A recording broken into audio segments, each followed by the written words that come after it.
I'm Jeff Cohn of Suburban Issues, and thank you very much for being with us today. Today I'm going to have some fun with an interview of a person that lives in our viewing area and a person that I've been knowing for some years.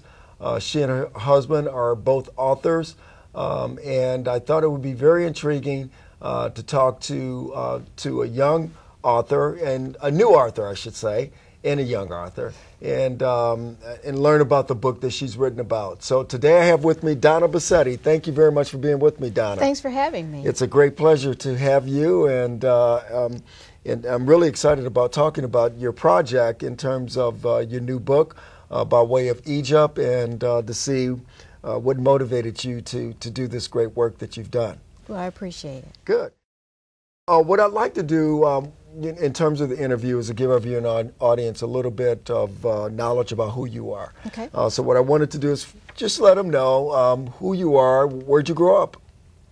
Well, I was actually born in Chicago, and I lived in the Wentworth Gardens projects until about 5th grade. Okay. And then my family moved to Harvey, and I lived in Harvey until I married my college sweetheart, and ended up in Park Forest and in the south suburban areas of Chicago. So have always been in and around the Chicago area. So where'd you meet your college sweetheart? Which college? I was at Western Illinois University. All right. And studying business information systems there, and I always tease him. I said, you know, he followed me home one summer, and started dating and fell in love and got married. Good. So you've been in the south suburbs just about all your adult life. Yeah, there. yeah. Good. So you are currently in IT right now? I am. Okay. I am a IT project manager. And so I do that professionally. I've been in IT since high school. Okay. Actually, I learned. Have you really? I have. I learned computer programming my junior year in high school. Okay. And I've been in the IT field ever since. Wow. Yeah. When I actually went to Bremen High School, and they had a kind of a silo school called Sauk Area Career Center. I don't know if you heard of that. No. But it actually allowed you to take up professional courses, whether you wanted to be a beautician, horticulture, computer programmer, whatever you wanted to be. And so I had an opportunity to go to Sauk as part of my education at Bremen, and learned computer programming. How about that? Yeah. Wow, that's interesting. I never heard of that before. That was a little bit ahead of its time, wasn't it? I think so. It was really nice, though, because if you wanted to go into nursing, you got a taste of it, and you were able to get a jump start. So I was actually ahead of my class when I started at South Suburban College, and then I ended up transferring to Western Illinois University. So I already knew logic, I already knew how to program, and I had an excellent teacher. Wow. Yeah. So were you writing COBOL and all that sort of stuff? Yes, I was. COBOL and Fortran and assembler and punch cards and stuff that dates you, right? Yep, it sure does. It really does, doesn't it? Yeah. The kids today, or students today, they write Java and JavaScripts and write scripts, but they would never know what punch cards are. Right. I remember that I took one Fortran class in college, and I just didn't like it, so that was the last one that I took. Yeah, well, there's nothing like punching all those cards and the program doesn't work. Right, and it doesn't work. Or if it's stacked this high, and you got the rubber band. God help you if you drop it. Oh my God! Drop it. Oh my God! Yeah. I remember I had an experience. We're going to get to the book in a second. A do loop, and that's I could not find my do loop, so I had to get someone to help me find this particular. So anyhow,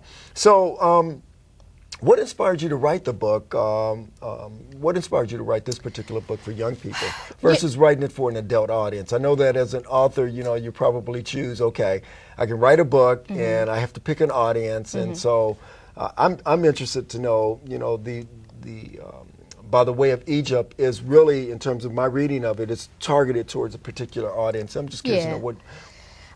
Well, there's a story behind that, but to answer your question first directly, it was a challenge for my husband, who's a two-time author, and he challenged me to write this book, and I accepted that challenge.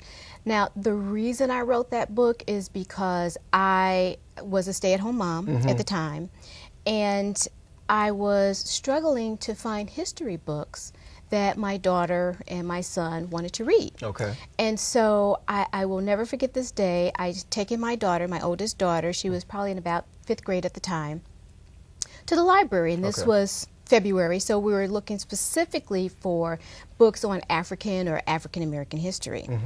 And everything I pulled off the shelf, she did not want to read it. Really? I pulled out stuff about Harriet Tubman and Frederick Douglass and all that. She didn't want to have anything to do with it. Okay. And if you looked at some of those things, they were in the periodical section. Right.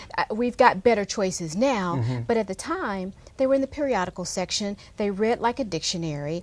Their faces didn't look very friendly.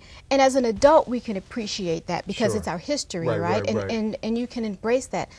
But as a child, when you see those unfriendly faces that really resemble mugshots, they don't want to be associated with that. I get it. And so I was so frustrated trying to get something that, first of all, she was just interested in. Consequently, we celebrate the president's birthdays and things during that month as well. So she actually picked up some books about George Washington, and she decided to read that. There's nothing wrong with that, but I was like, why does she want to read that, and she doesn't want to read about her own history? And so when I looked at it, and I said, give me this book. Let me see what the heck's going on. And I saw a picture of George Washington as a kid. And he was about her age, and it came from a child's perspective.